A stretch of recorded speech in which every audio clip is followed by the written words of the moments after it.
할렐루야. 우리 옆 분과 인사하실 때 하나님께서 지키십니다 이렇게 인사하실까요? 예. 우리 찬양대가 어제 광복 70주년이었기 때문에 그 뜻에서 아마 애국가를 섞은 찬양을 한 것 같은데 하나님이 아마 신선하게 들으셨을지라고 믿습니다. 하나님의 은혜가 우리 역사 속에서 있음을 믿습니다. 우리가 또 이민으로 살아가지만 이 삶 속에서 하나님 주시는 은혜를 자손 대대로 이어갈 수 있는 그런 복된 우리 모두가 되시기를 주님의 이름으로 축원합니다.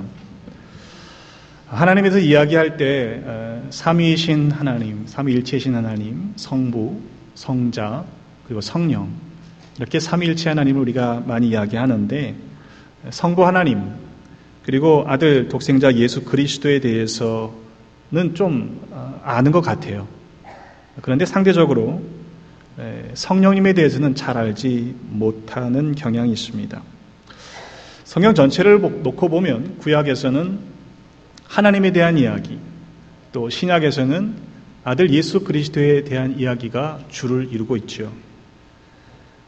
말씀의 약속과 그 언약의 성취라는 측면에서 볼 때는 성경 전체가 구약에서 신약으로 이어지고 있기에 일관된 하나님의 모습과 예수 그리스도의 구속사의 맥락에서는 성부와 성자에 대해서 이해하기는 조금 수월합니다.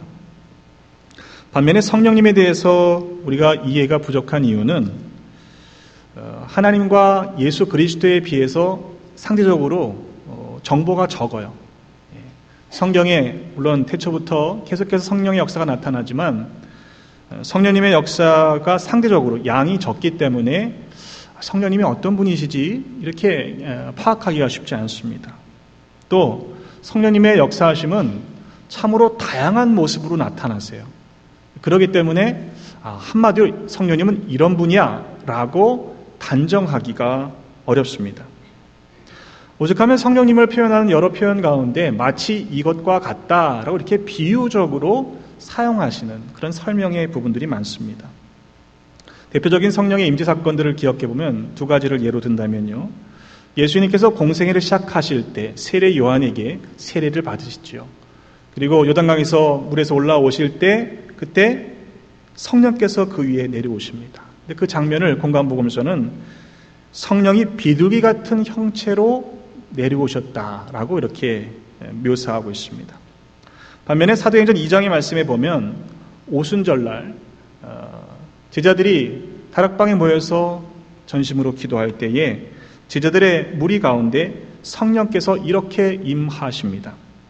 호련히 하늘로부터 급하고 강한 바람 같은 소리가 있어 저희 앉은 온 집에 가득하며 불의 혀같이 갈라지는 것이 저희에게 보여 각 사람 머리 위에 임하여 있었다라고 이렇게 그리고 있습니다. 그것이 성령 충만함의 모습이라는 것입니다.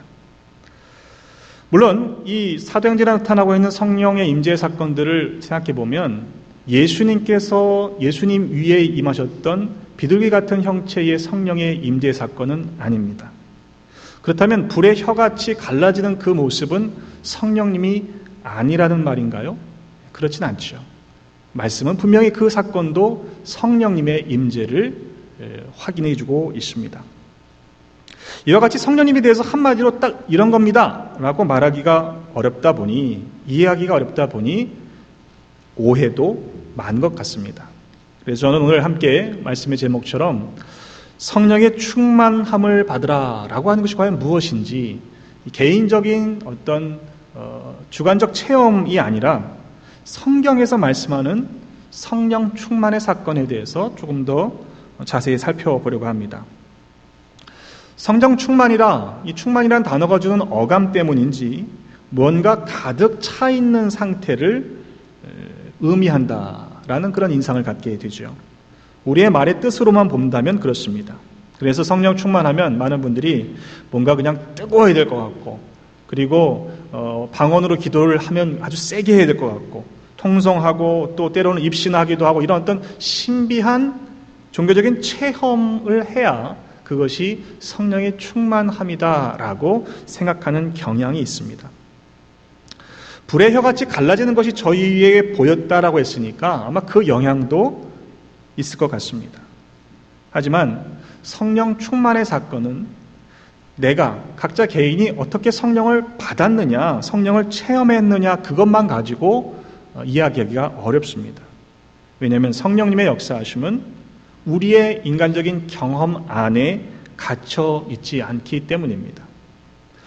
만약 경험만으로 우리가 그 기준을 이야기해서 이것은 성령의 역사다, 아니다라고 얘기한다면 예로 들었던 이 누가복음과 사도행전에 나타나고 있는 성령의 역사를 우리가 보면 다르잖아요. 그 다른 두 개의 책을 쓴 사람이 동일 저자인 누가입니다. 그렇다면 누가 자신이 성령의 체험을 이런 방식으로 모습이 다르기 때문에 그 자신 안에서는 모순이 된다라고 말할 수가 있겠죠. 비둘기 같은 형체로 임하신 성령님과 불의 혀같이 갈라지는 모양으로 임하신 성령님이 다르게 표현되는데 한 사람이 그렇게 쓰고 있는 거예요. 그러니까 우리의 개인적인 경험 가지고는 말하기 어렵다, 이런 말입니다. 성경에서 성령 충만에 대해서 소개하고 있는 본문들을 보면 성령 충만의 현장에서 누가 어떻게 성령을 얼마만큼 뜨겁게 체험했다, 이런 개인적인 경험을 설명하는 부분은 찾아보기 어렵습니다. 그것이 얼마나 뜨거웠는지, 얼마나 강렬했는지, 누가 어떻게 쓰러졌는지, 일어났는지 이런 것을 설명하지 않습니다. 오히려 어느 때에 누가 성령 충만함을 받았다, 이렇게 담백하게 또 담담하게 기록하고 있을 뿐입니다. 반면에 성령 충만이라는 표현 뒤에는 반드시 성령 충만함을 받은 사람들이 어떻게 변화되고 살아갔는지 그에 대한 실제적인 삶의 이야기가 이어지고 있습니다. 그 말은 성령 충만은 개인의 체험의 차원의 강렬한 어떤 경험에 대한 이야기가 아니라 성령 충만함을 받은 사람들이 어떤 믿음의 삶을 살아갔는가, 그것이 더 중요하다라는 의미이기도 합니다. 성령님을 우리가 한마디로 성령님은 이런 분이야라고 쉽게 이야기할 수 없듯이 성령 충만의 사건은 참으로 다양하게 나타날 수 있습니다.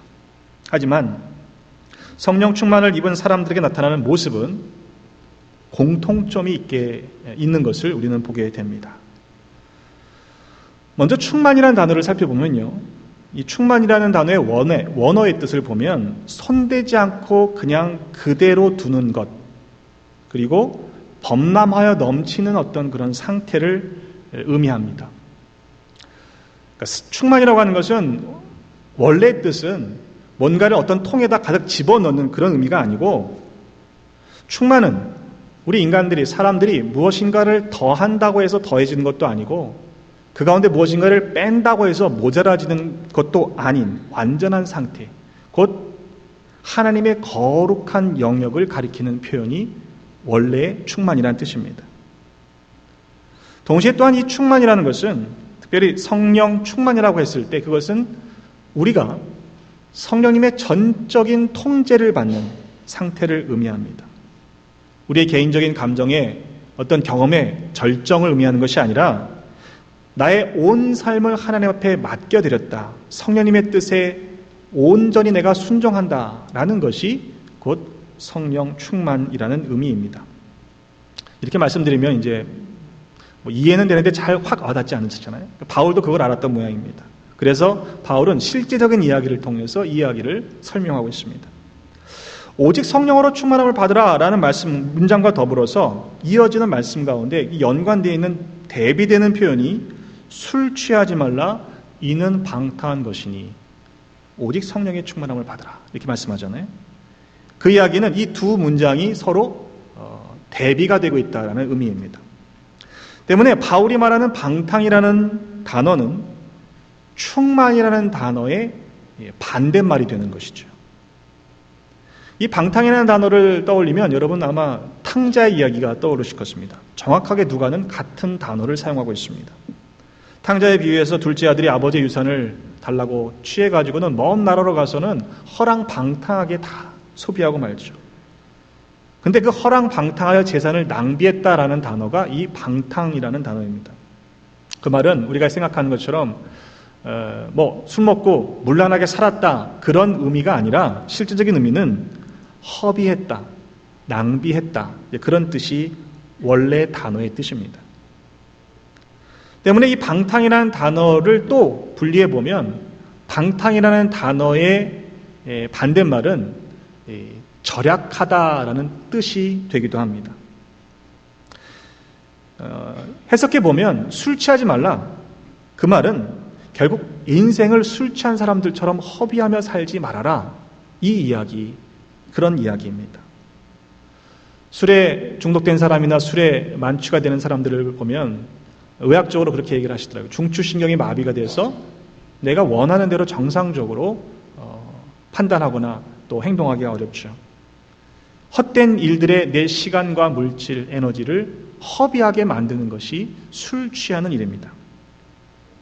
그래서 바울은 본문에서 이렇게 말씀하고 있죠. 그런즉 너희가 어떻게 행할지를 자세히 주의하여 지혜 없는 자 같이 하지 말고 오직 지혜 있는 자 같이 하여 세월을 아끼라. 때가 악하니라. 그러므로 어리석은 자가 되지 말고 오직 주의 뜻이 무엇인가 이해하라. 술 취하지 말라. 이는 방탕한 것이니. 비록 우리가 술에 취해 살지는 않지만 세월을 아끼지 않고 또 주의 뜻이 무엇인지 분별하지 않으면, 이해하지 않고 살아간다면 그것은 곧 술 취한 사람들이 인생을 허비하는 것과 다르지 않다라는 그런 말이 됩니다. 때문에 성령 충만이라고 하는 것은 개인적인 신비한 체험들을 했다라는 그런 이야기가 아니라 지혜 있는 사람이 되는 것이다라는 것이 오늘 문맥 속에서의 메시지입니다.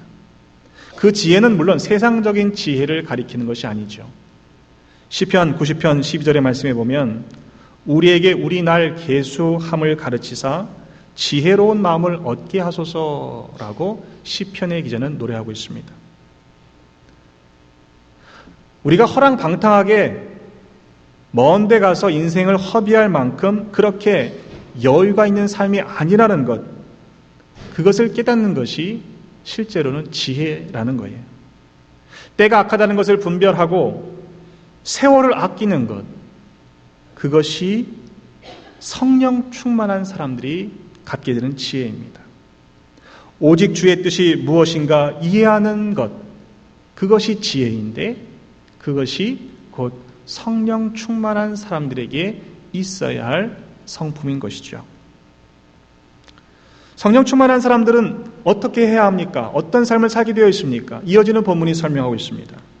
오직 성령으로 충만함을 받으라. 시와 찬송과 신령한 노래들로 서로 화답하며 너희의 마음으로 주께 노래하며 찬송하며 범사에 우리 주 예수 그리스도의 이름으로 항상 아버지 하나님께 감사하며 그리스도를 경외함으로 피차 복종하라.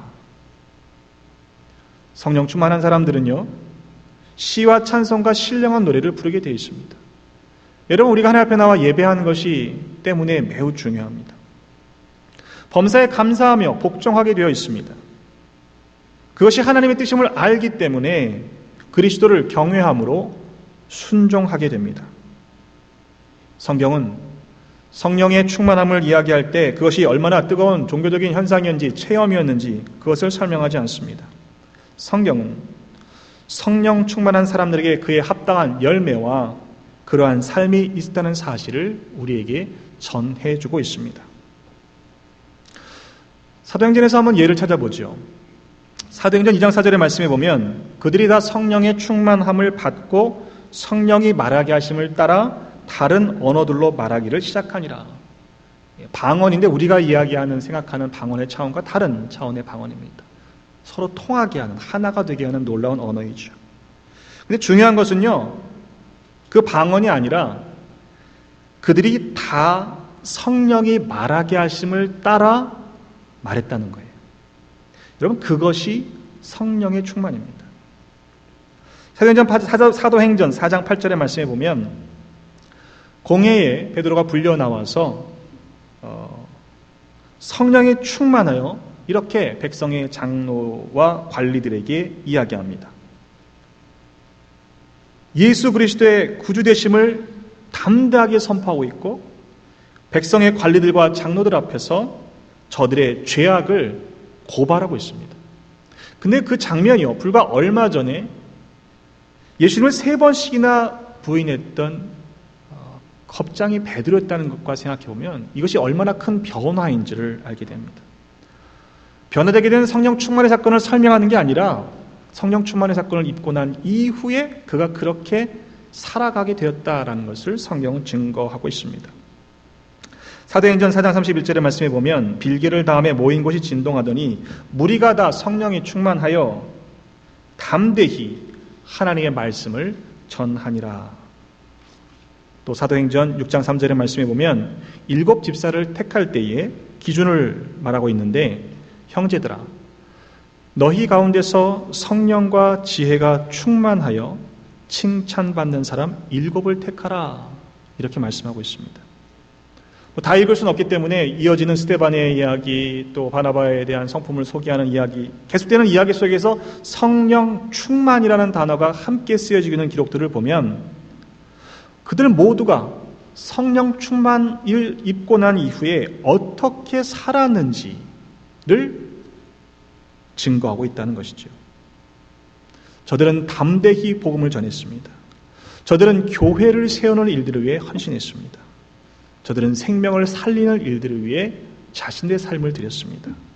오직 예수 그리스도만 증거했고 주님께 온전히 붙잡힌 바 되어 살았음을 성경은 전해주고 있습니다. 결코 자신들이 얼마나 강력한 체험을 했고 그래서 내가 어떤 은사를 가지고 있는지를 자랑하지 않았습니다. 성령 충만한 사람들은 오직 예수 그리스도 주님만을 증거하며 자랑하는 삶을 살았던 것이죠. 그것이 성령 충만한 사람들의 모습입니다.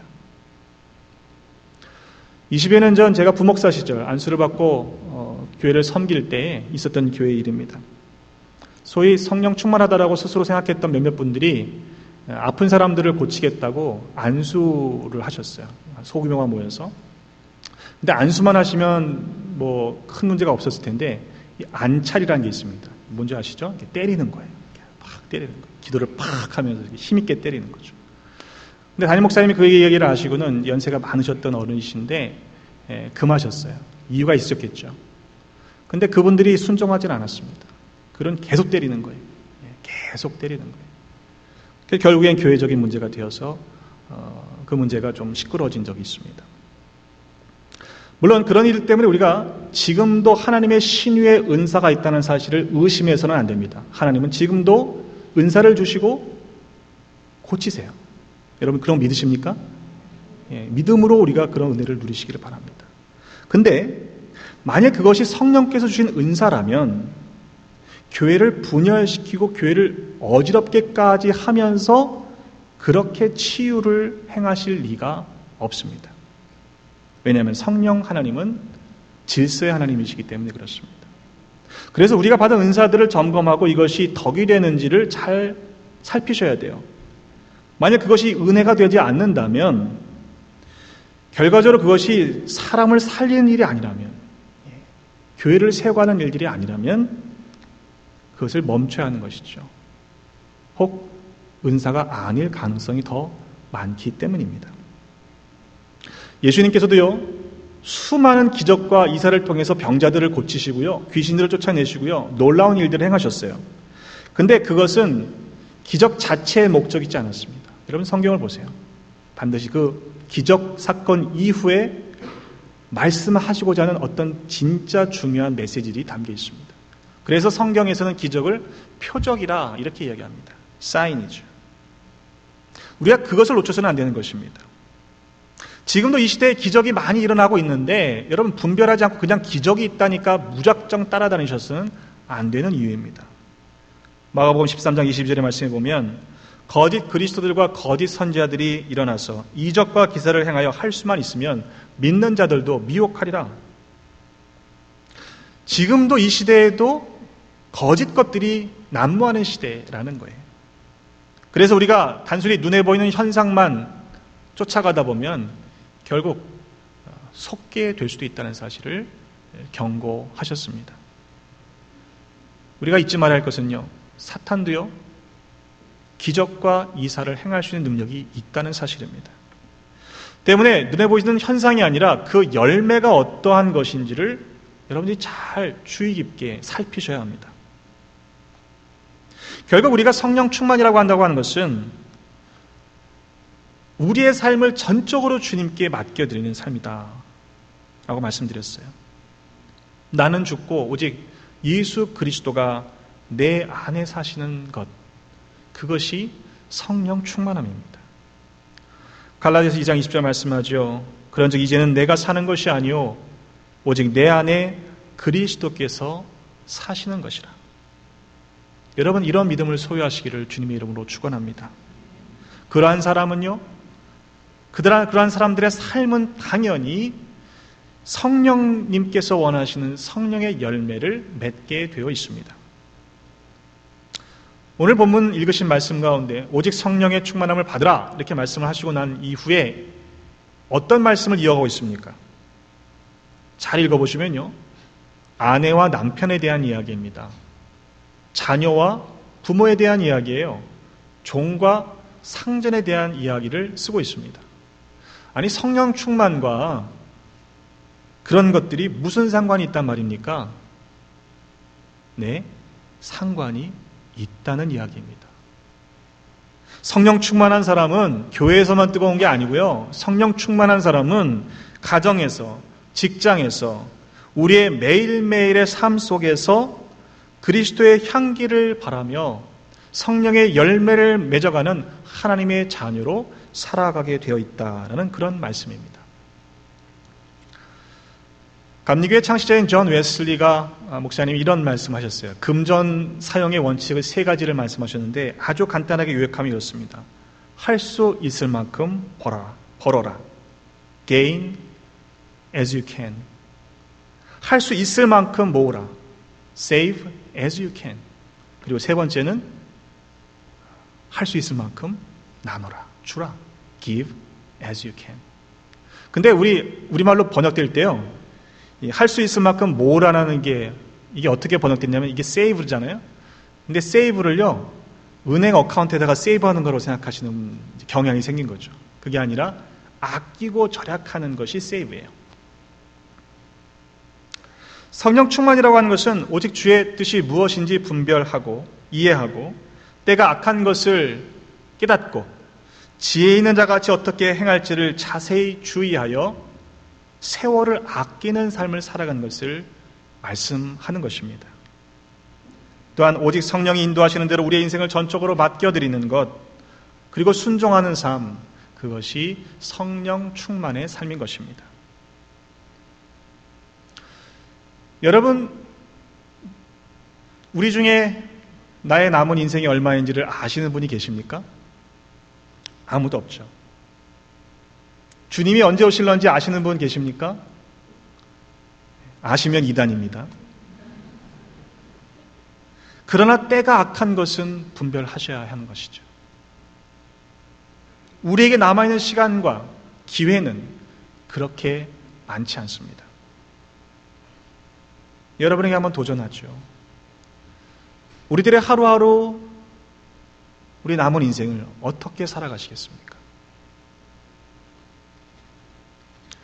오직 성령의 충만함을 받으시기를 주님의 이름으로 축원합니다. 어떻게 행할지 자세히 주의하여 지혜롭게 살아가시기를 바랍니다. 세월을 아끼고 주의 뜻이 무엇인지 이해하려고 노력하십시다. 그리고 성령님의 인도하심에 따라서 전적으로 우리들의 삶을 내어 맡겨드리고 순종하며 우리 함께 그렇게 살아가십시다. 우리들이 헛된 일들에 붙잡혀 우리의 인생을 낭비하는 일이 없도록 성령 충만함으로 살아가시는 우리 모두가 되시기를 주님의 이름으로 축원합니다. 기도하겠습니다. 하나님, 우리에게 구원의 은혜를 베풀어 주셨으니 감사드립니다. 그러나 이 마지막 때를 살아가며 하나님의 뜻에 집중하지 못했고 세월을 또한 아끼지 못했고 지혜롭게 살아가지 못했던 적이 많았음을 고백하며 회개합니다. 이후로는 오직 성령의 충만함을 받아 주님께서 기뻐하시는 뜻을 분별하며 성령님의 인도하심에 전적으로 순종하는 삶을 살게 하여 주옵소서. 그러함으로 성령의 열매를 풍성히 거둬들이는 복된 삶이 되게 하여 주옵소서. 예수 그리스도의 이름으로 기도하옵나이다.